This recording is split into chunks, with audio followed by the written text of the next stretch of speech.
12 noon on the East Coast, 9 a.m. on the West. And this is Reprint. This isn't breaking headlines. This is a second look with context added for perspective. This is Reprint, edited after the headlines.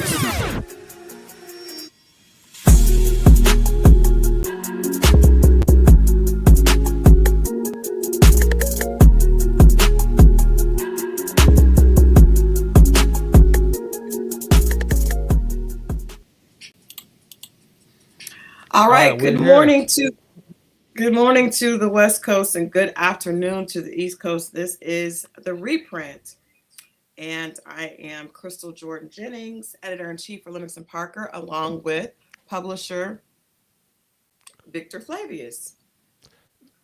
Yes. Good morning, Crystal. How are you? Oh, good morning. A little bit of a rough start this morning, but we are here. Happy Monday. Happy Monday to you. How was your weekend? Yes. It was. I. So I went to this place called There's a park that I went to called Balboa Park here in San Diego, Okay. California, with my family. It was cool. It was fun, but it wore me out a little bit because we walked around a lot of different things. I think it was Chinese New Year Oh, nice. event that we had going on, so we checked that out a little bit, and then pretty much just try to get ready for the week. The weekends I try to like take a breath, decompress, rest and recalibrate and get ready for Monday through Friday because it's a lot going on in the world, energy hmm wise and work So, how's your weekend? My weekend was good. I spent some time with the horses this weekend. It Nice. started out rainy, but I managed to it cleared up on Saturday, and so I ended up able to go do that. And then yesterday, I actually put my PR cap on and did the second annual Social Justice Honors with Ben Crump. And I know we're going to talk a little bit about that Nice. later on, but it was a great event. Unfortunately, the weather in New York Mm. prohibited Ben Crump from being able to join us, so he actually was stuck. Um, What? yeah, He his wasn't at flight his own was event? canceled. That's crazy. Wow. Well, his flight was canceled due to weather, but we had some other. We had a bunch of honorees. They gave away some amazing Yeah. scholarships for students at HBCUs. Keisha Lance Bottoms, spoke, and a few other people. Like I said, I know we're going to talk about it in just a bit, but it ended up going very nicely, even though his Mm. presence was obviously very very missed. But the work that he does supersedes his name, and the spirit was definitely still there in the room. It was beautiful brunch ceremony. So Nice. That's yep. good. That sounds like hmm it was a good eventful weekend. We went to it last year or the year before, so it was pretty. I know it was really good. It was It's a that was very last year. yeah yeah. It Oh, it was was last last year. year. Oh, Yeah, it was okay. last year. This was Yeah. the second annual last year, so it Okay. Yeah. just Yeah. feels Yeah. like Yeah. we're moving in warp speed. But yeah, it was last Oh, year, we and are. that was the first annual. This was the second. It's interesting because last year Don Lemon was an honoree, and Mm-hmm. I was like, man, I wish we had him here this year with Oh everything that yeah. he has going Yeah. on. It would have been great to have him this year, but it was a good weekend. Definitely a good weekend. Definitely fit. Very fitting to have the celebration during Black History Month. How's the weather in Atlanta right now? Because I know it was chilly here You in know, California. We had some rain. Atlanta is bipolar when it comes to weather. So it was warm, but this morning it is freezing. It is like absolutely freezing here. Mm. Um, Mm-mm. it's been going back and forth, and I've been trying to fight off, um, sniffles because it's just been extreme. Like Saturday when I went out to see the horses, it was like in the 50s, and it was probably in the 60s, Right. very warm. And then this morning it's in the 30s. So yeah, we're Mm-mm. just it's doing its Atlanta thing. Yeah, we're just getting back to warm because we last week we had 50s and 60s, more like hmm 40s in the morning time. So it was chilly. I had to turn the heater on like twice this week just Yeah. passed. So Today it's warm out. The sun's coming out. No rain. It's like 70s, 60s, 70s for the week. So I'm just like, yes, thank you, God. We need this. So Yeah. yeah, the Wow. weather but New York. I was listening to the news this morning, and New York is under some well, the East Coast, the Northeast, I would say, is under some Hmm. extreme weather, and they're saying it's a lot of snow, but what they're stressing on is the wetness of the snow. Because usually you get dry snow and it's fluffy and it blows away and it Hmm. comes and goes. Hmm. But when it's wet, it stays down. Yeah. So and it's It turned supposed to be to that ice. two feet of wet snow is not fun to drive or be in. So they are on some extreme weather conditions. I think the mayor, was it Muzami? I forget his name. Can't pronounce his name right. But the mayor of New Hmm. York pretty much called a state of emergency and advised all New Yorkians to stay home and to stay bunkered because it's going to be bad. So praying for those people Yeah. in New York. I have friends and family in New York, and praying for those people and Hmm. yeah. Yeah. Well, that is where Ben Crump was. So it makes sense that he was Mm, not able to get out of there. So yeah, it's bad. hopefully, I guess he may not be able to get out of there for a while. But I Yeah. know one of the things that we're talking about this morning is the TSA. The TSA, I guess, very, very inconvenient of Homeland Security suspends global entry as the partial government shutdown drags on. The U.S. Department of Homeland Security announced that it would suspend the global entry and briefly said it would halt TSA pre-check as part of Mm, emergency measures during a partial government shutdown. This, of course, is going to spark confusion for millions of travelers. Um, After industry pushback, the TSA said PreCheck will continue operating for now, but global entry remains suspended as funding disputes drag on. Woof. As someone that has travel planned for this weekend, that did concern me a little bit when I heard yeah. about that. I was very concerned about that because that makes your travel very different and actually ultimately will hold up travel, and we look forward to seeing those lines at the airlines and different places again. Um, Who it would just think? seems like, yeah, it just seems like we just can't get out of this strange place with the government. I guess with a lot of different things, but the obviously TSA PreCheck allows vetted travelers to expedited security screening and lets them keep shoes and laptops in bags. I personally have to do because I always have my laptop. Always have my Mm-hmm. laptop. I Me don't too. ever Me travel too. without my laptop. And Yep. so, going through having to take your laptop out and do all that, it's very, very annoying. And it takes a lot of time. So Mm-hmm. I was definitely a little concerned when I saw that. And of course, global entry speeds up customers processing for frequent international travelers, often including TSA pre-check benefits. That one would not necessarily um, bother me this weekend because I'm just going to Miami. But I know that Yeah. that kind of thing it slows down travel for everybody, not just the people that have those the pre-check or the global entry. So um, I Do you think in in 2026, with all the technology that we have, all of the cameras, all of the what those things called drones, and all of these different devices that we go through and have, I mhm. would think that security would be really tight at airports, and they would spend the money. The government would spend the money at the airports to have heightened security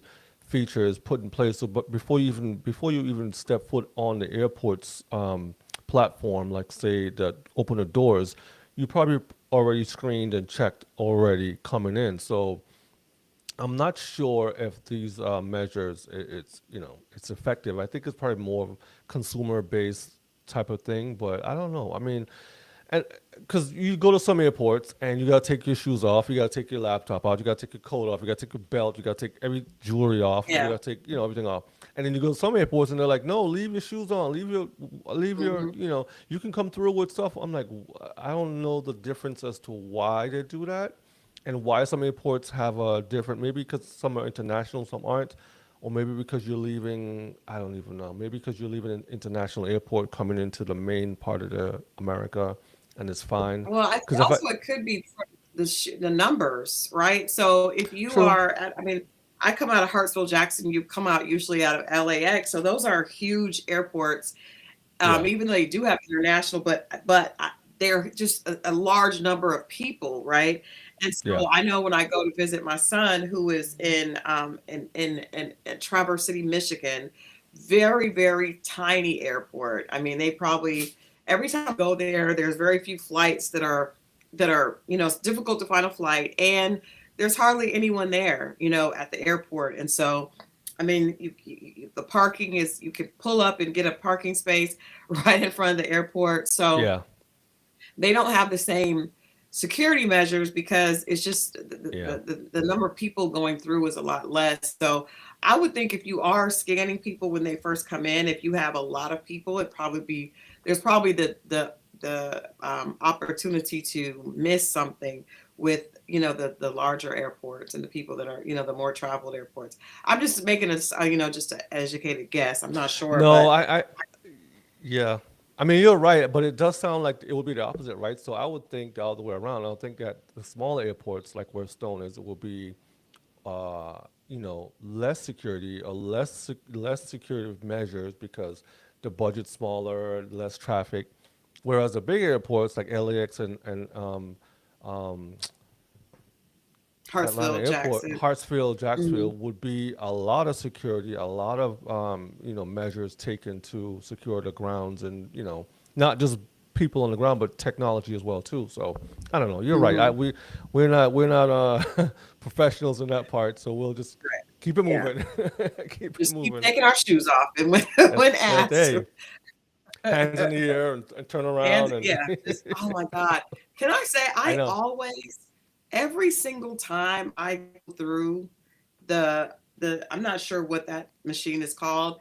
I I don't know always either. get pulled to the side every single I time. get pulled to the side too.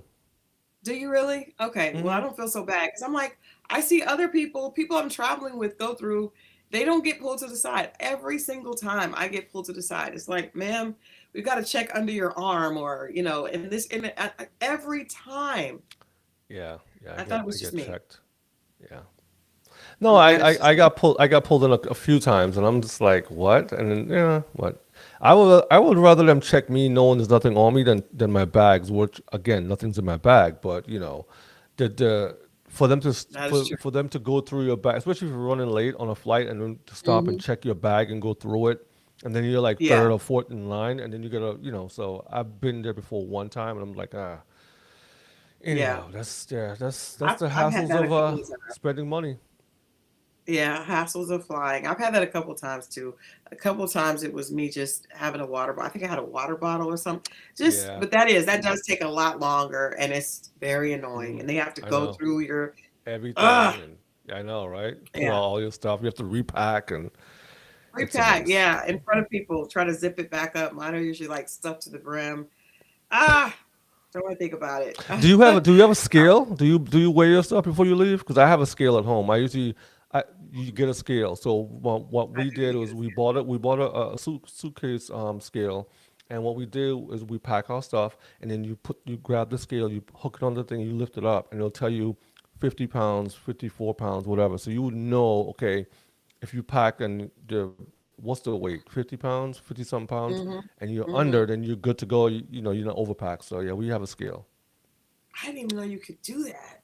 Yeah, That you is get a next scale and you level. could lift it up and weigh your suitcase before you even get to the airport, because then you'd be, overcharged Yeah. for, yeah. Yeah, I've had to take stuff out of my Mm-mm. space and put it into my two-way. I'm never that organized though. I'll admit I'm never organized. I'm always packing the morning of or the night before, like three Mm. in the morning. I'm never that organized. But for my trip this weekend, my husband Backpack. and I are going together. He's very organized, so I'll probably have to pack early. But I'm gonna tell him that we need to get a scale, especially when we're going Yeah. together, because then we can put all our stuff in the same one. And it Uh-huh. and Yep. yeah. Women have Well, more things than guys, so shoes and be able definitely, to dry us and definitely. whatnot. Yeah, yeah. more shoes and all purses and all that good stuff. But travel also is there's another issue that's concerning travel, and that's this Mexican cartel violence, which is this is really scary to me. Hmm. U.S. tourists are stranded after Mexico's drug lords killing sparks waves of violence. The Mexican army killed Nemesio Ruben. I'm going to mispronounce some of these names. Segura Cervantes, known as El Mencho, the leader of the powerful Jalisco New Generation cartel, during a shootout in Jalisco state. This operation, supported by U.S. intelligence, triggered widespread violence across multiple Mexican states, including road blockades, vehicle arsons, and attacks that resulted in at least 18 deaths. Mexican President Claudia Sheinbaum urged calm while facing potential escalation, and U.S. President Donald Trump praised the action amid ongoing demands for stronger anti cartel measures. Analysts warn of a power vacuum that could lead to more cartel infighting and violence, though it may temporarily cease U.S. Mexico tensions over drug trafficking, particularly fentanyl. Jeez Louise. I guess this is ultimately, I guess this is a good thing. Yeah, I have so my so my take on this is it's a good thing. It's always a good thing when well, it's never a good thing when lives are lost. I don't care if you are a bad Right. acting person, character, or not, right? But I would say Mm-hmm. this is my take on this. Just listening to the news and seeing what's going on politically, um, I feel like Mexico is also doing um, theatrics in the sense of, okay, we're gonna go ahead and clean up our streets because we don't want what happened to Venezuela or what's happening to Iran or what's happening to Gaza come on Mm-hmm. our shores. So let us do what we can, because people say that America has the strongest military power in the world right now. We do. We have Mm-hmm. but so for Mexico to do what they're doing, it takes a lot. The corruption's at the highest level on most places. But I feel more this is like, okay, Trump, we're gonna start cleaning up our side because we don't want you to come over here and do it for us, or to come on our soil and start a war. And so, and I'm not sure if America can do that, but we see what they did with Venezuela, um, and now they're Right. about to go into Iran, which is another weird thing because I heard something about Iran and it being that there's some elements that Iran uses in their oil that Mm-hmm. we need in for the Venezuela oil in order for us to be able to sell it. I don't know how true that is, but I was listening to some commentary today about that, and that's why they were saying how Venezuela and Iran work well together because their oil, there's a mixture that they put into the oil. However, these attacks have left a lot of American citizens stranded in Mexico. People who are on Mm-hmm. vacation. I saw one video where a guy these guys got stopped this motor vehicle and pulled the guy out, hit him in his head with a gun. He ran off, an older gentleman, and then they Oh my God. torched the car. They put gasoline in the car and burned it right on the spot, right there. There's a lot of videos on Instagram. Instagram and TikTok changed the world. We are seeing things in real time. Mm-hmm. Um, and so the news is not something you hear tomorrow. It is minute by second by second by second, and it Yeah. changes by the Yeah. second. By the time you hear the news in the afternoon, it's pretty much old because it happened last night. Mm-hmm. When me and you were on the phone that Sunday night, going over the news and trying to get our show together for the next day, Trump was pretty Mm-hmm. much grabbing the president of Venezuela at 9 o'clock at night and grabbing him, which was 12 o'clock, your time. But Mm-hmm. so by the time we woke up in the morning, it already happened and the news was already the news. So we time is flying. But yeah, that's my take on that part of it. Cause Yeah. yeah. Yeah.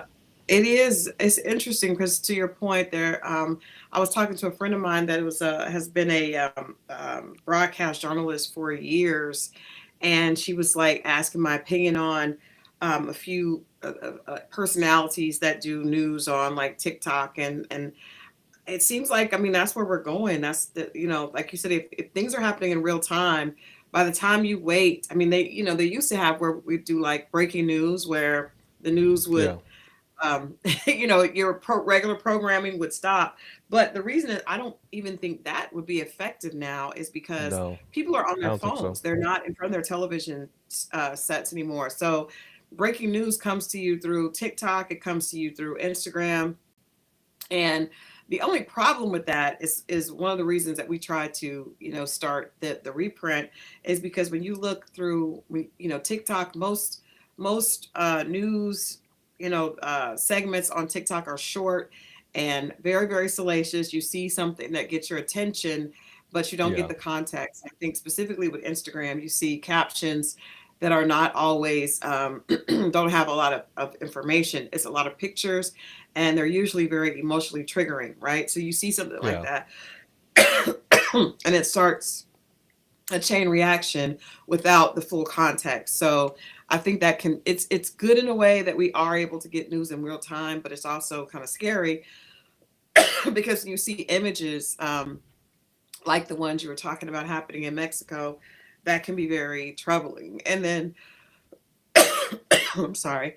Um, for myself, I was thinking like, okay, I've got we're going on a cruise this weekend, and some of the places are in Mexico, so it could cause you to Oh be no. very, yeah, yeah. I was just like, I Yeah. called the Yeah. agent, No. like, are we gonna be okay? We are supposed to go to Cozumel. I don't know if Oh we should wow. be. I don't even know. Yeah. Is there Yeah, I don't know if advisory we for should. that though? Did you get? Is there any type of We advisory have going not out? advisory, but simple to us. I don't know. We'll see how the rest of this week goes. We'll see how the rest of Oh this week wow. goes because there are, like you said, U.S. tourists that are caught up in that.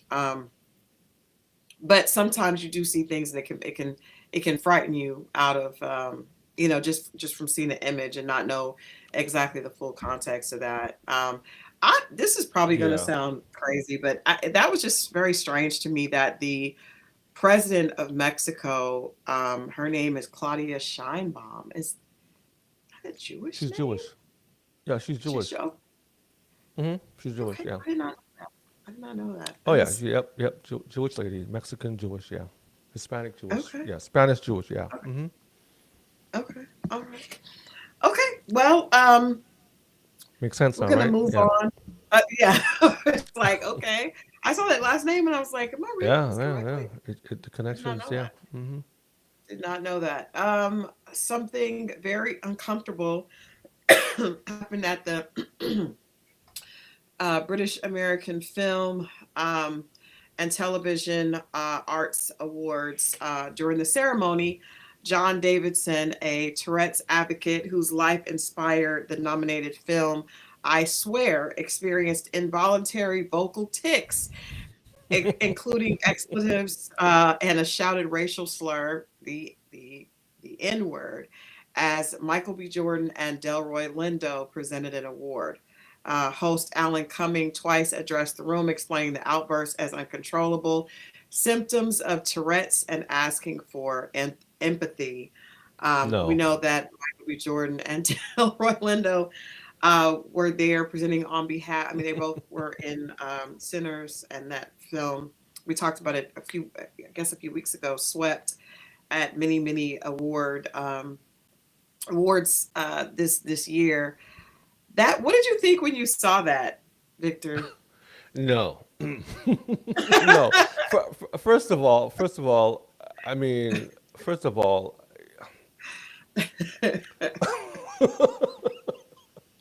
I'm laughing. Get a sip of water. I'm laughing because um, that's the word you picked. That's the only word that came to mind was the N word. I mean, you couldn't Yeah. say anything else. You couldn't say black. You couldn't say crazy. The N word came to. Well, I That guess doesn't I even mean, make any sense. Why but would no, that word be why would that word be in your vocabulary if you don't use it regularly? I mean, that's the point. And because you have a tick it doesn't give you it doesn't give it's just so funny. It doesn't give you an out to say any type of word. Why that? Why didn't you use a different word? Why did you Well, not use okay. a different With- word? when people have Tourette's, Uh they huh. are unable to control the words No, that come yeah, out. but Right. So that wait, should I'm be just saying, let me just, okay. let Go me ahead. just say, Go ahead. I'll so let a lot of times that the words that are used that they for some reason end up involuntarily coming out are instinctive words that are usually many times are inappropriate, and a lot of times are curse words, which is why the documentary was titled "I Swear," because a lot of times um, many of them are using expletives when they are having these outbursts. I don't really understand um, how that specific disorder works, but we do know that it happens, and there are other expletives that are used.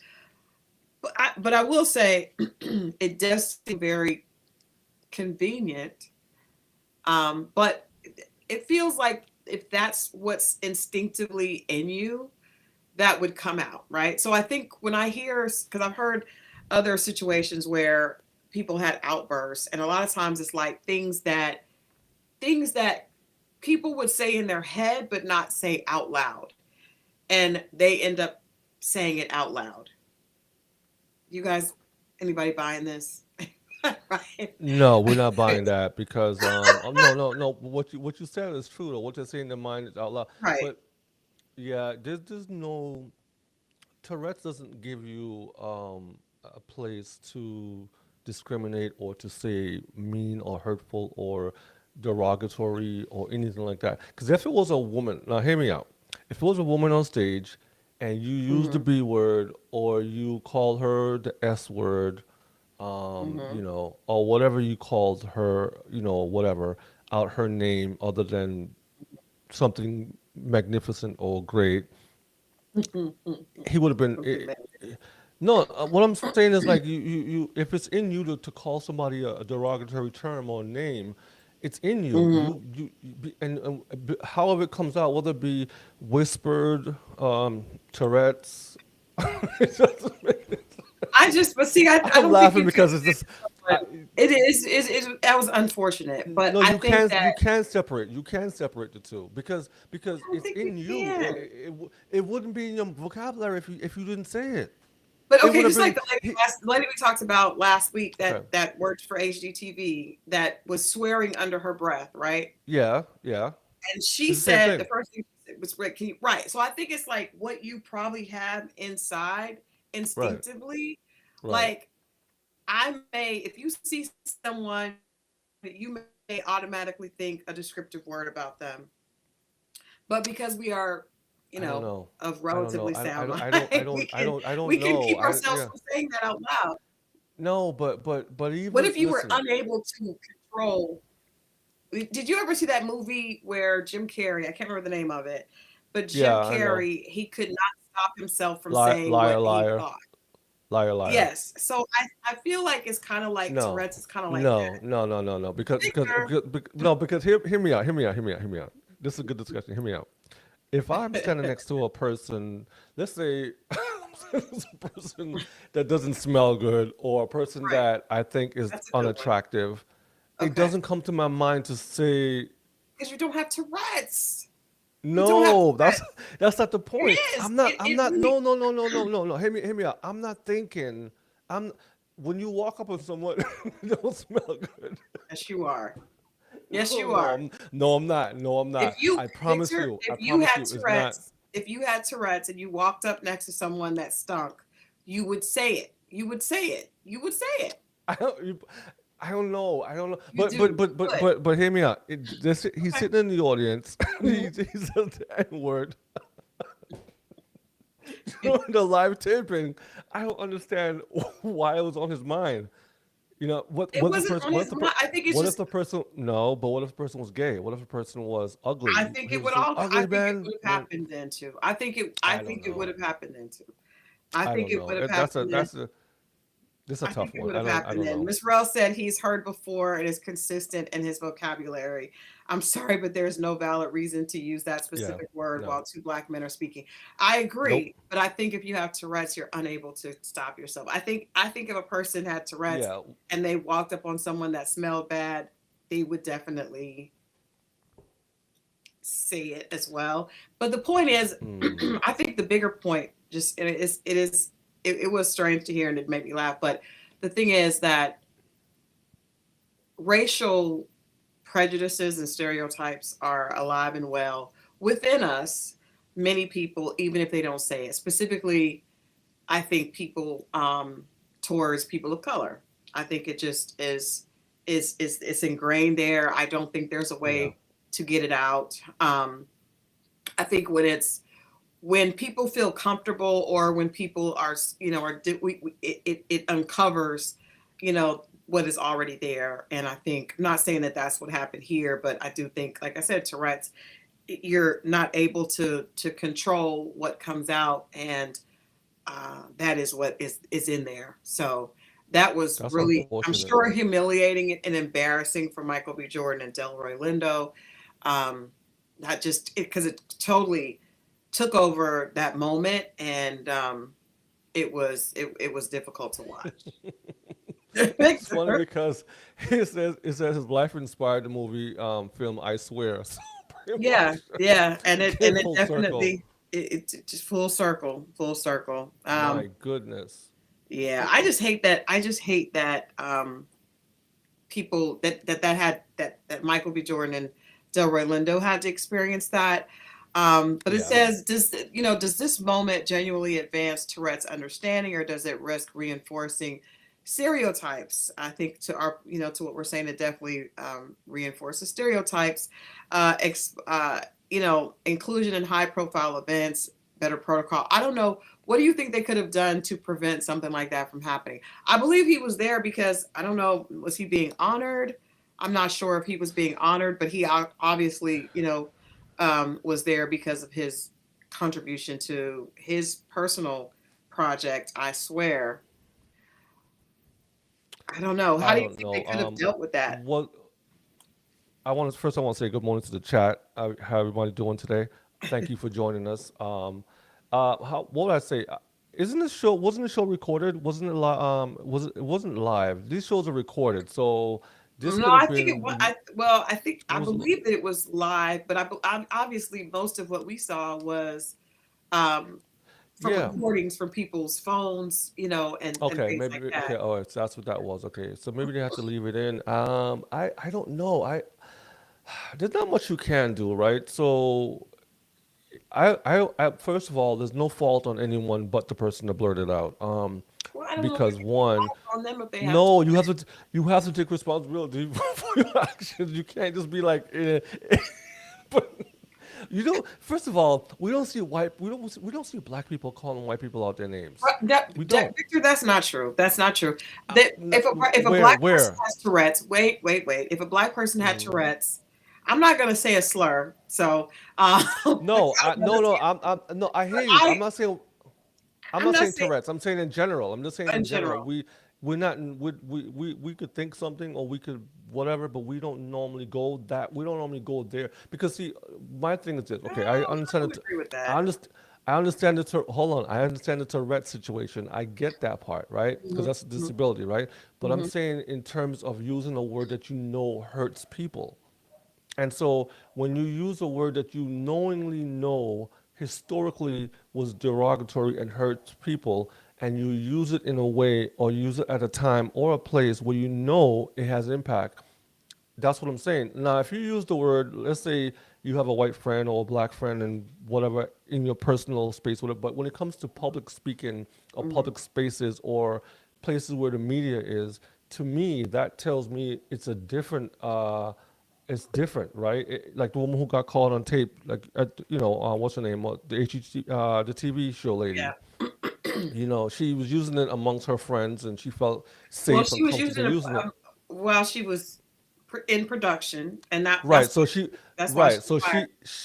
she wasn't. calling any particular person. She wasn't around a person of color calling them that. So that's Hmm. still a little bit different, I would say. Like to me, yeah, don't use the word, but you wasn't calling a person. You just use that word as your go-to word, which I don't know As why a you do as a that. negative or derogatory term, as a Yeah, derogatory term, yeah, right? right, right. You wouldn't, why don't you pick a different word? Oh, shucks, or something else like that, right? So there are many words you can use in the vocabulary, in the dictionary, in whatever that you can use. It's funny how they don't use any Jewish slangs, they don't use any other homophobic slangs. They always go to the N word. That there, I mean, for the most part. I'm just no, saying I for the think most there part. are Jewish, right? But I do think I tell you why. I think that people have used Jewish um, slurs, but what happens when that's used is the Jewish community responds so swiftly and severely that it has consequences and repercussions where that is not the same with our community. And I think Economic that's part of the economic problem. power. Economic power. Economic They power, do. right? But even part of the reason, I mean, I will say this, and I'm not trying. I'm just playing. I'm not even playing devil's advocate. I'm just saying the truth. The Jewish Yeah. community does not stand for that, right? They do not. They do True. not stand for. They They don't play don't. with it. Yeah. Our community.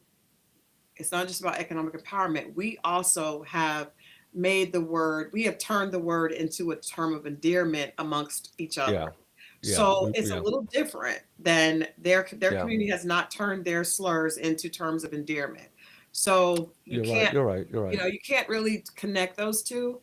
Um, but I think that outside of the Jewish community and the LGBTQ plus community, there aren't just slurs that really hurt for other for Caucasians, right? You don't that you know that I've heard terms that apply to Hispanics that are Hmm. negative, but I don't know if any have the same pack the same punch or the same negative connotation as the N word. You know what I mean? So I think that's also a problem that people say, well, black people don't.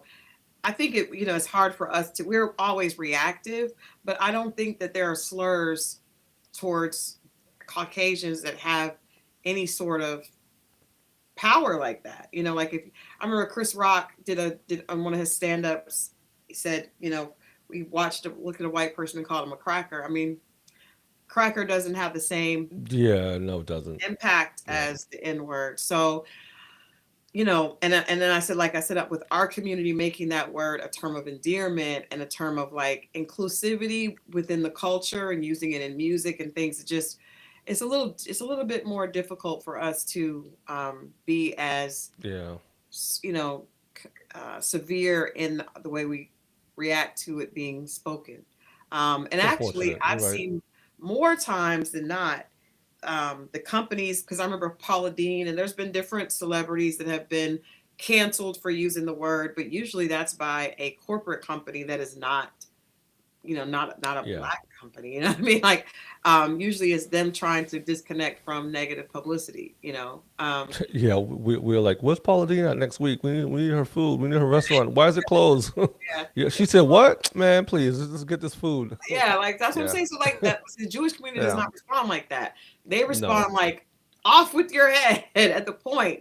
So they Yeah, do, they do. it's just two very different things, and I don't know how to rectify that, but it's still that word has a lot of pain behind it, and I think I think part of it for the other communities, like you said, even the Jewish community, I think the power that they carry and have when it comes to economics, like they're the ones that, in most cases, control the finances in some of these corporations. So Mhm, when it happens, they're able to kill it right at the top before it gets trickled down into their communities mhm. um, with the effect. You know what I'm saying? Whereas in the black community, it's the news, it's the culture, it's the whatever's happening, and we don't have the economic power at the top to cut anything down. I think we've seen. Instances with the what's the lady's name? You probably would know. She was the president, I think it's ABC at the time, a few years back. Mm-hmm. uh, during the Me Too movement, and Mm-hmm. she was firm at making decisions when stuff came up. So we saw a little bit of that at that top, when it Okay. came Okay. to executive power. So in Mm-hmm. the Jewish community, you do something crazy like that, they controlled mostly the entertainment sectors and TV and film and whatever. So if something happens in certain corporations, they can kill it at the top right away and be like, oh, nope, you got to go.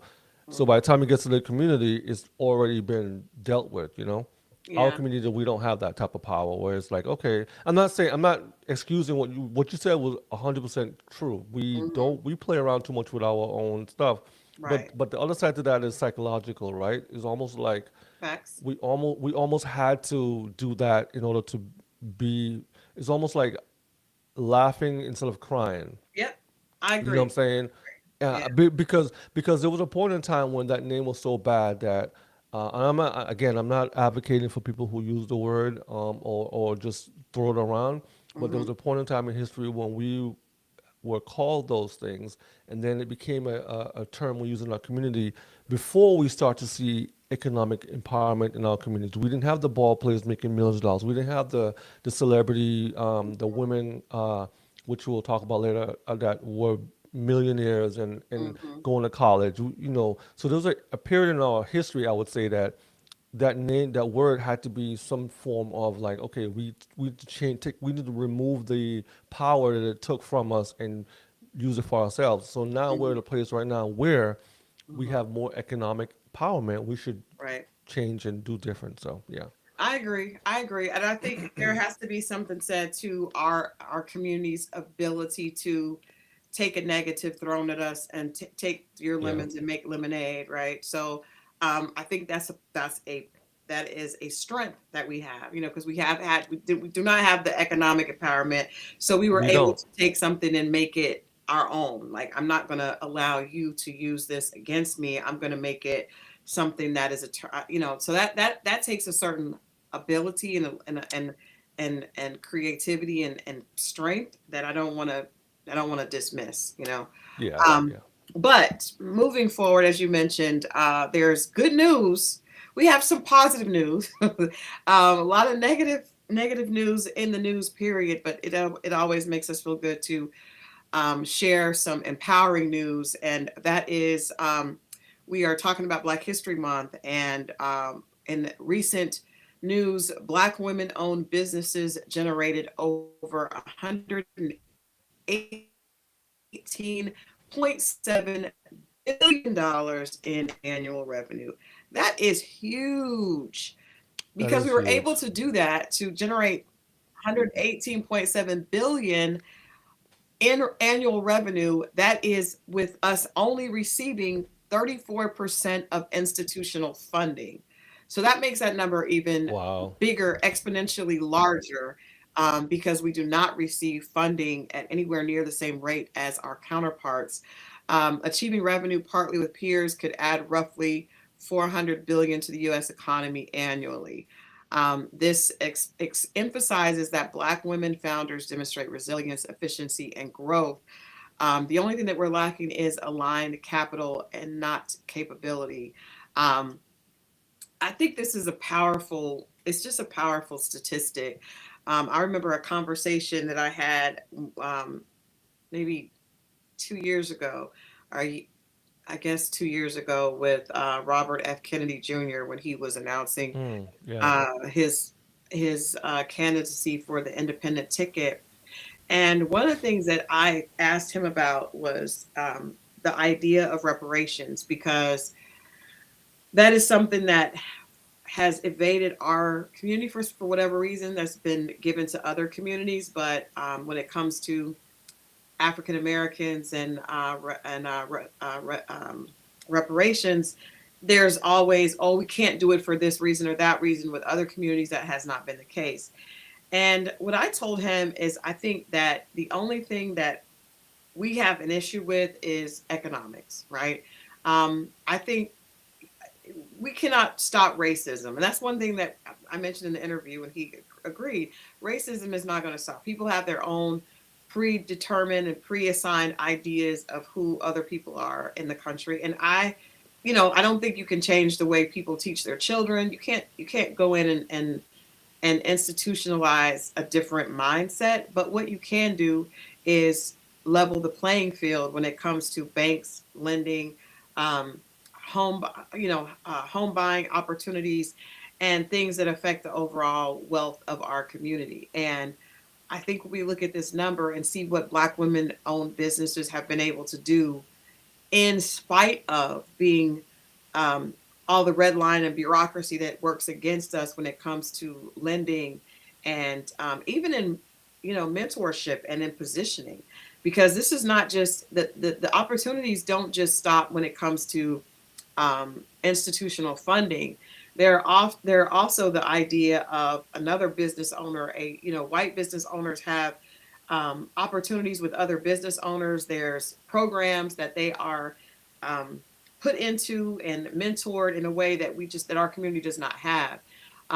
Internally, we just do not have those assets. We're getting them. More of them are coming as we see these numbers, but most of these Black women owned businesses are first generation businesses. So when you see what we've been able to do without help, in fact, in spite of often institutional programs set against us, I think it speaks to, again, the courage and strength of our community. I also, in that interview with him, I moderated a panel, and it was in a predominantly Black neighborhood here, and he was there. He was asking the community what they what were their needs again, and him having the idea that because we don't own banks, right? We don't have relationships with banks in the way that many other communities do. He asked the room how many people were entrepreneurs. And in that room here in Atlanta, Georgia, I would say 85% of the room raised their hand, right? And to him, that was shocking, because it's like, you all are not able to get bank loans. There are no Black banks. I think there may be two in the country that are not a part of a larger non-Black institution. So for us to still be entrepreneurs, still be business owners, still be making this type of annual revenue without that assistance, I think is something that we need to all be aware of. We need to celebrate, and we need to see that we are not bad when it comes to business. We are actually probably have more tenacity and more business acumen than our peers, because we've been able to do this, notwithstanding everything that they've done to stop us. And so I just think that's worth mentioning, and just giving some perspective. When you look at that 118.7 billion, you have to understand that it's in the face of consistent blockages and hurdles and obstacles being thrown into our path. That says a lot to me. $118 billion is nothing to sneeze at, especially since it's annually. I mean, this is something that happens on a reoccurring basis in this country, Hmm. especially given only 34% of funding, right? We've seen during the quote unquote bailout in 2018, banks that made a whole bunch of money were given money from the government. And so what this is telling me is that even the whole pull yourself up by your bootstrap situation, we're doing just that economically.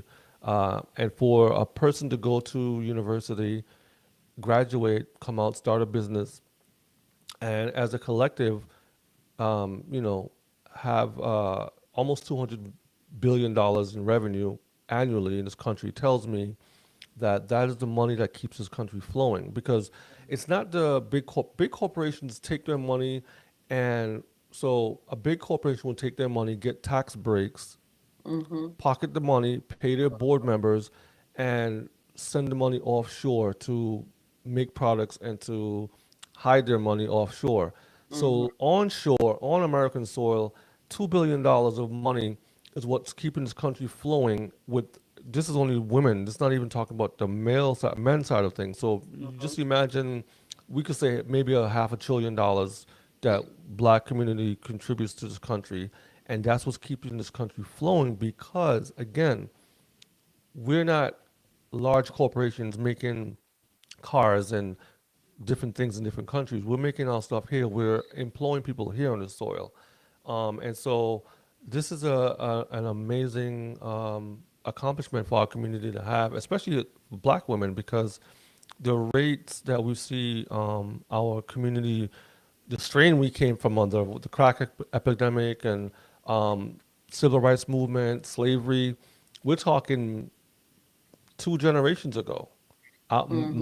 My parents and your parents, our Mm-hmm. grandparents, we can talk about slavery in 3 generations, not Mm-hmm. millions of years ago. You know what I'm saying? Right. We could talk about civil rights movement 1 generation ago. Right. Right. Right. You know what I'm saying? Yeah. So we've seen these things happen. So to be at this particular point in our history, it's amazing. And so yeah, this is Yeah. great stuff. Even when you, and I think with Black women, I do have to say, in addition to it being civil rights movement, we also have women. I mean, women were not allowed to have a bank account.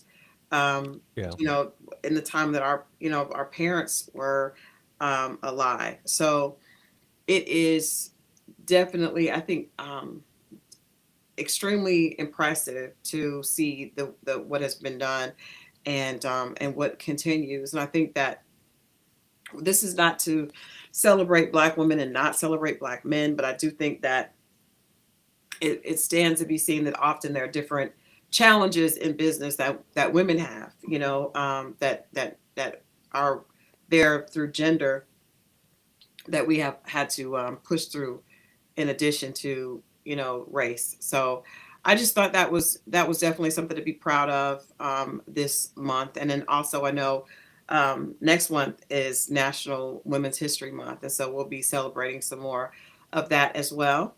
But moving on to the second annual Ben Crump Human Rights Honors that I mentioned that I had a part of working this weekend, held on Sunday, February 22nd in Atlanta. Former Atlanta Mayor Keisha Lance Bottoms accepted the Public Service Award and delivered a speech just empowering and encouraging um, people to be very aware of what was at stake here as we move into early voting. I believe early voting here in Atlanta is in April, and also for the primaries, and regular voting is in May.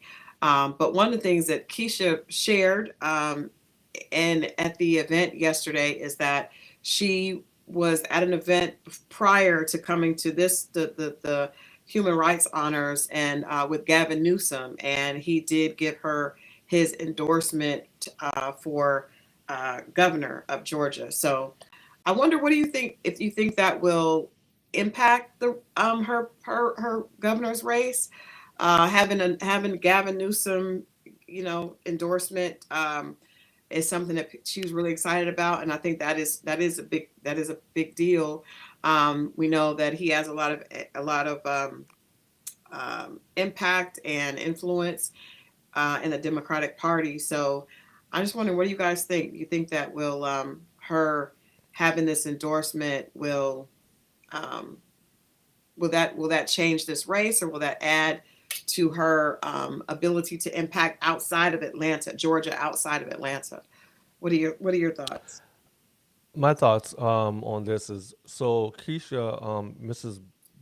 Lance Bottom, no, I mean, I don't want to just call her Keisha. I don't know her personally, so out Yeah, of yeah, respect yeah. for her, Hmm. her title, um, being mayor of Atlanta and then transitioning from mayor to the White House Hmm. and now going for the governorship, I think she's playing her hand pretty well, especially getting to me the most powerful governor in the United States to co-sign her. Gavin Newsom, is our governor here in the state of California. Hmm. He's on his last term, and I believe he may be running for president for 2028. From Hmm. what people are saying, he's been very outspoken about Trump, and very strong on the Democratic side. Mind you, California has the fourth largest GDP in the world. and that means this state itself is a country by itself, pretty Mm-hmm. much when it comes to economics. A lot of the blowback that Trump faced during his tariff stuff, when he was talking about pulling money and taking money from states, California actually supplements the government. So this state gives money to the government, gives money back to the government to give to other states like Mississippi and Alabama and other states that are less fortunate economically. Mm-hmm. So they subsidize. That's what I meant. Subsidize the government with the funding. So to get endorsement from Gavin Newsom says a lot. And Mm-hmm. even if let's just say in a unperfect world she doesn't become governor, but he becomes president. Now Mm-hmm. she has an ally, so she can get a position in the White House. But Which she did before with Biden. she did before. She did before. So she has political standing, especially again with the Gavin Newsom. I'm sure she get endorsement from Westmore and other people like that, other governors like that. But I think that Gavin Newsom speaks volumes for her, being he's white, he's male, and he comes from a state where he's governor for the last 8 years, Mm-hmm. and California has thrived under his governorship. Mm-hmm. So it speaks volumes. It Yeah. speaks volumes. Yeah. Okay. I do want to point out that, like I said, Benjamin Crump was unable to attend because of the snow in in New York, but it was a great event.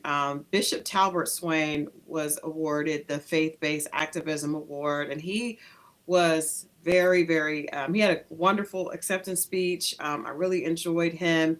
Um, he spoke candidly, about the fact that religion is often used um, to oppress and um, Mm, to hold people back. I thought that was interesting that he mentioned that you know for a long time this idea specifically with this current administration of white Christian nationalism excludes people of color. But he said, I worship a God that was Jesus, that was born in the continent of Africa and was a person of color.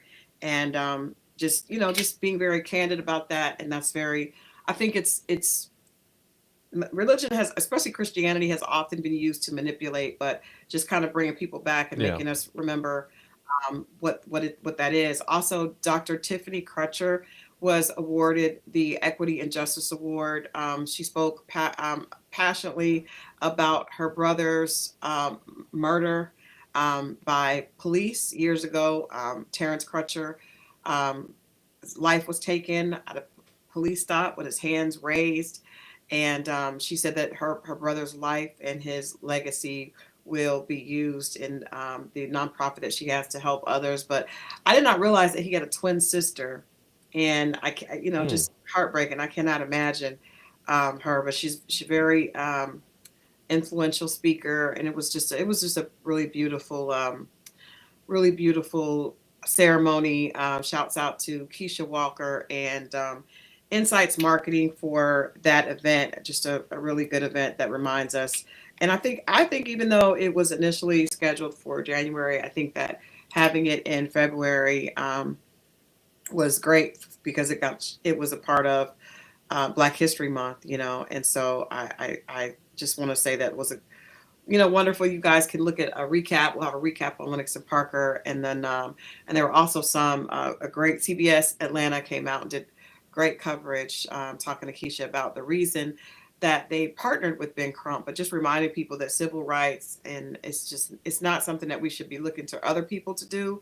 It's something that we all have the ability right. to be a part of and be involved in on a regular basis. So I was honored to have been able to be a part of it, and I enjoy work. And hopefully, Lennox and Park will be able to come back as a media sponsor moving forward with that event. So, Yeah, we did it last year, and Ben, it was amazing. I had a mhm, good time. I yeah, felt great, especially giving back to our community. yeah, Ben Crumb gives back to the community. I he know does. a lot of stuff was said about him, because of his involvement with civil rights, but Hmm. to me, he does a lot for the community, and he puts the spotlight where it needs to go. A lot of times people are confused, or we have a lot to say about money and civil rights versus criminal charges, but Hmm. he definitely steps in and does the right thing. And the fact that he gives back to understates, underclassmen, Hmm. and tries to strengthen our community by pulling those up. I think he does a good job with that. And like you said, Insight Media, shout out to Keisha for putting that event together every year. Hmm. And yeah, I look forward to hopefully we can be part of it again next year. Yeah, I know he's going to be here. He has a book out. He has a fiction Okay. novel out that's doing really, really well. So if you all have an opportunity, he's going to be back here in, I believe, March. Hmm. So we'll make sure to let people know um, when that will be, with the date that will be, and his he has a novel out titled "Worse Than a Lie." That is his new Okay. novel. He also has a few books out on civil rights, but this "Worse Than a Lie" is a fiction novel. So I think people that may not be interested in nonfiction may enjoy Hmm. the fiction novel. It's doing really, really well. But he's going to be here doing a book signing in March at Morehouse. So we'll keep you guys posted on that. Moving on in the news to some more negative, coming off the positive, back onto the negative, but just a testament to people's just, I think, basic human greed. Russell Westbrook, his wife is talking about the emotional toll of her family's very public struggles over the past year, Hmm. including anxiety, scrutiny, and personal challenges. His wife Nina reveals disturbing messages from sports bettors, saying, "Hope you both die." It's Hmm. crazy. So basically, this just shows how desperate people become. Sports betting is a huge, huge thing. Some of it's underground, some of it's above ground. But I think she was sharing this to really highlight the importance of mental health, faith, and family support in navigating intense media attention and his life. She described how their family has coped with criticism, pressure, and public speculation tied to his on-court performance and off-court, family life in recent seasons. You know what, and I've never thought about this before because I do know, you know, I know that there are a lot of people that are very, very, very, um, like dedicated to their sports teams.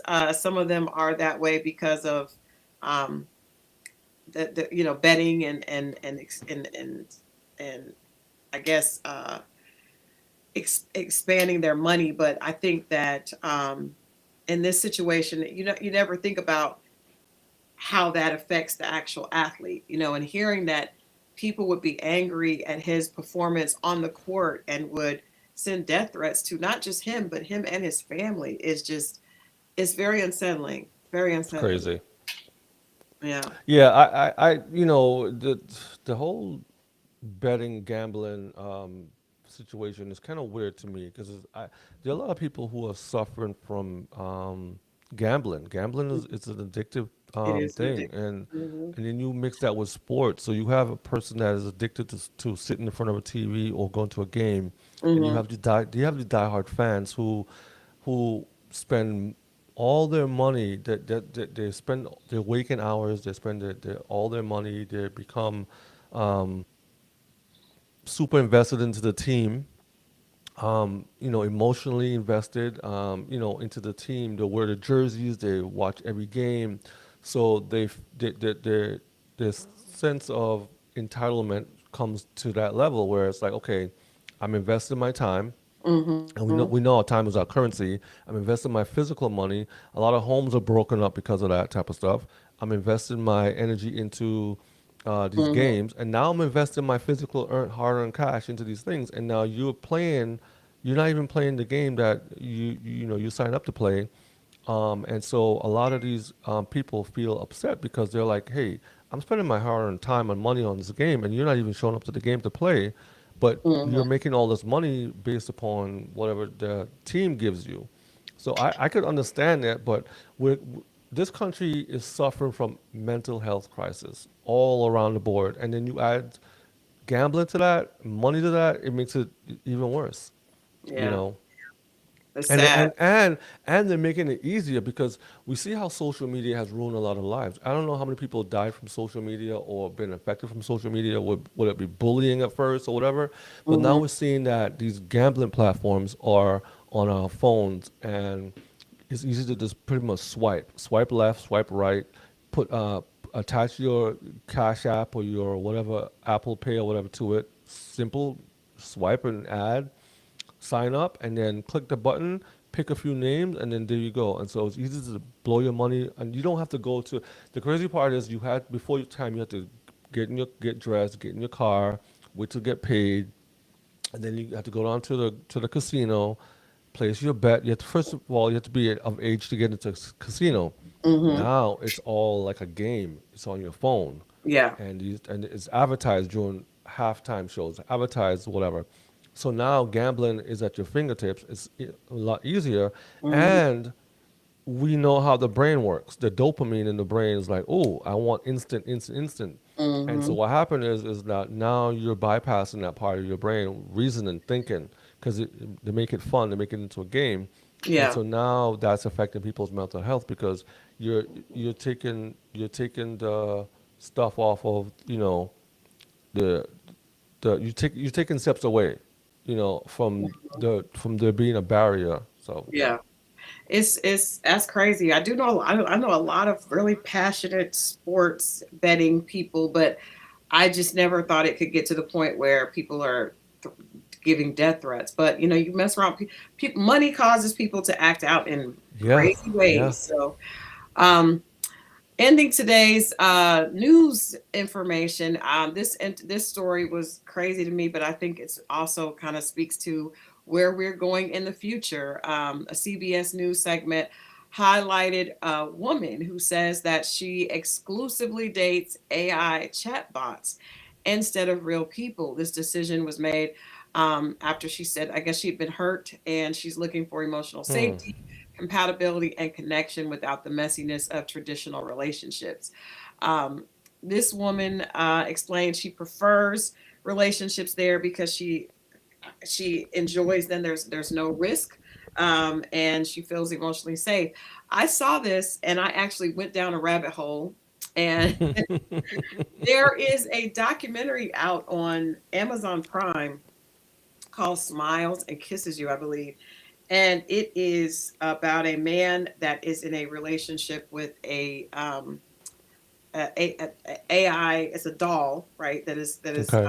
AI driven. But even looking into this situation with the woman here, that one is extreme because it actually is a doll. Um, but there are a growing number of people that are entertaining relationships. A lot of us do, talk to our chat GPT or AI assistants, but there are a lot of people that are starting to look to relationships, talking to their chat GPT. It could sound crazy to some people, but I've heard a lot of people, even friends of mine, have kind of joked about, because we ask our chat GPT for assistance with all types of things, right? But a lot of people rely on them kind of like a therapist, right? So people will share, what should I do here or that? And I think that's a short trip from being a therapist to being a romantic confidant. Like I definitely, see Yeah. the numbers are really growing. I mean, people probably, some of our audience may feel like this is strange or extreme, but I think that these stats prove that loneliness and social people are feeling socially isolated, and a lot of people are complaining about not having the opportunity for meaningful connections. And this is for some people this has been a an alternative. In this situation, a lot of the comments were mixed, from fascination and support to skepticism and concern. But I have, I do a lot of relationship conversations online, and there are a lot of more women than men who have shared, even publicly in the chat, that they are no longer interested in relationships with the opposite sex. A lot of people are saying that they are no longer dating or things like that. So I think that this could be where our community and cultures are going. Yeah, that's yeah. Yeah, People use yeah, it for therapy. I definitely have a lot of friends that do that for therapy. I've even had questions dealing with some family issues, and I would ask, my Chat GPT, for feedback and as far as like what are some things that we can do, to help with different things. But I could definitely, if someone is lonely, I mean, I could see that happening. yeah. I could see it happening. I could see it happening. I mean, we talking about like what 8 to 9 billion people in the world. Hmm. And in some cases, yeah, I could see it happening. But for the mainstream part of it, I feel like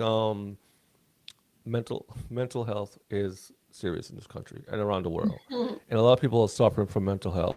Hmm. No, I mean seriously, and this is a growing trend, and companies are going to start taking advantage of it. They're saying like in 2 to 4 years, it's going to be hard to tell a real video from a fake video.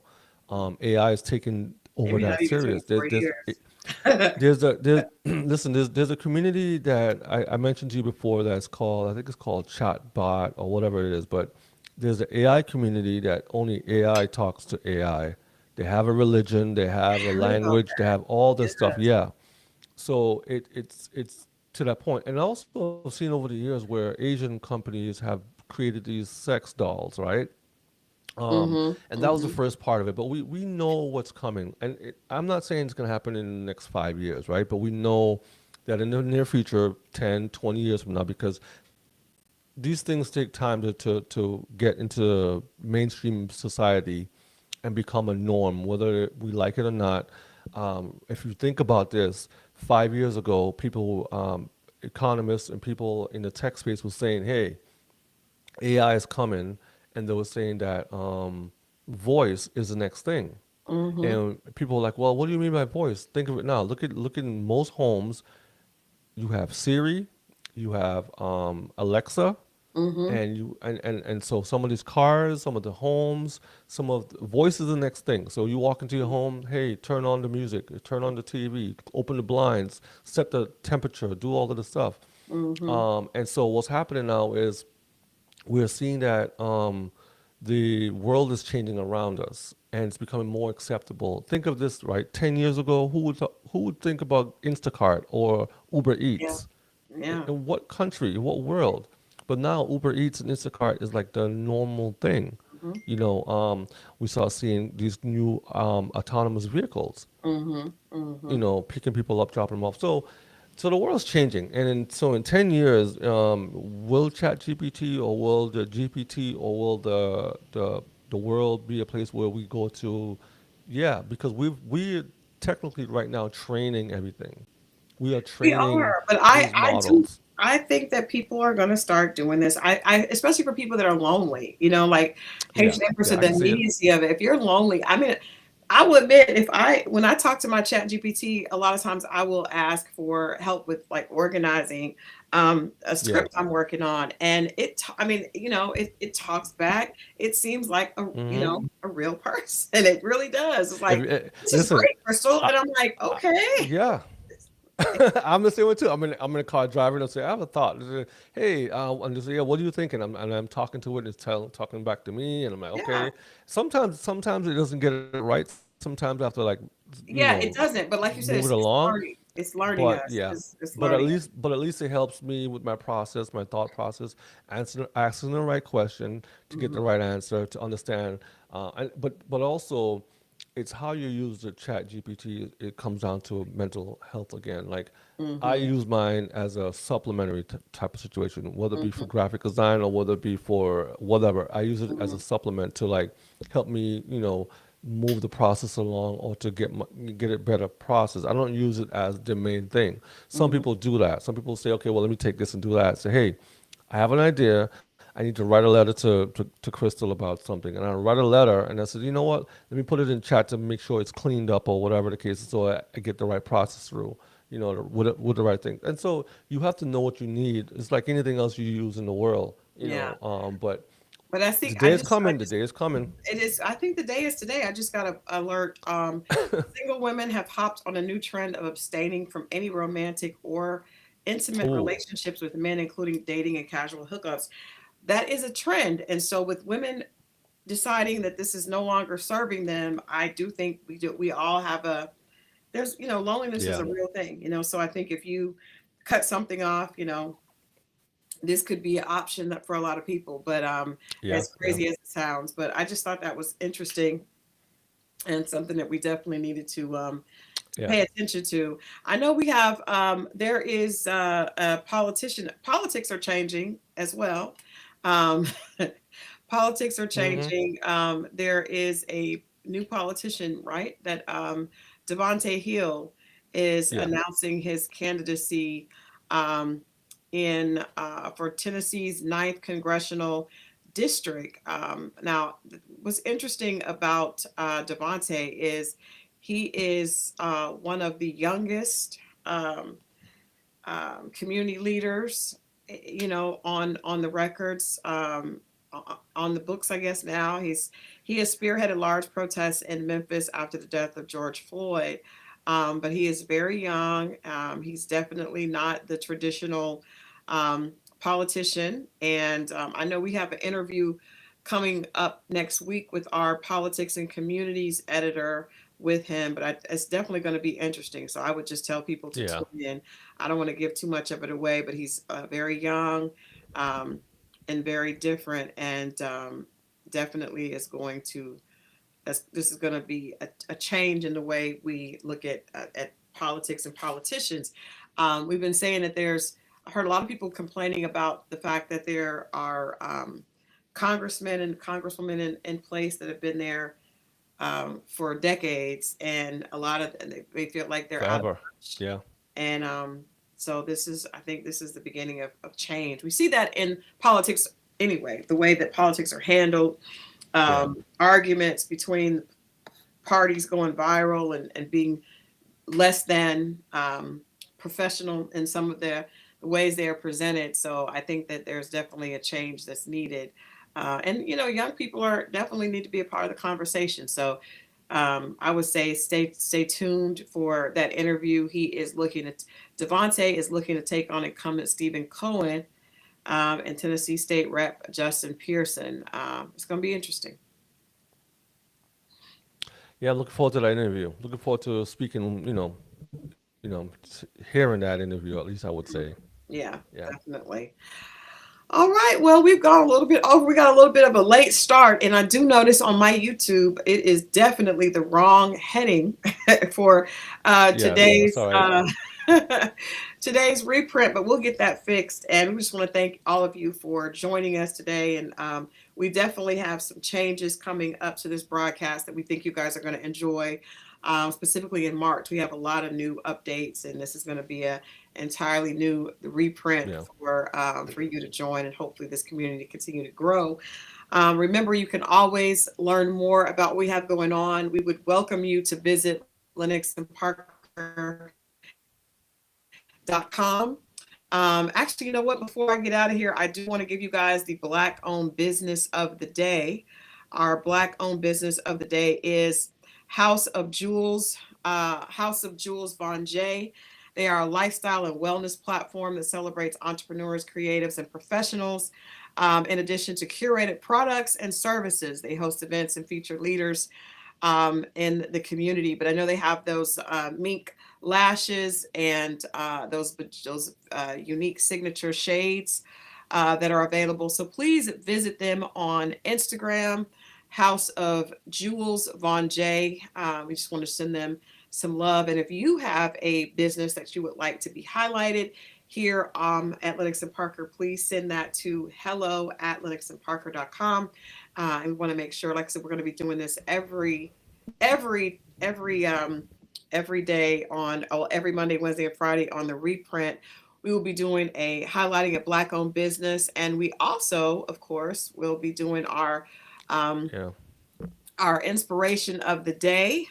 So our inspiration of the day is, hold on, let me get our, do you have that? Do we have that slide, Victor, or do I need to just pull that one up?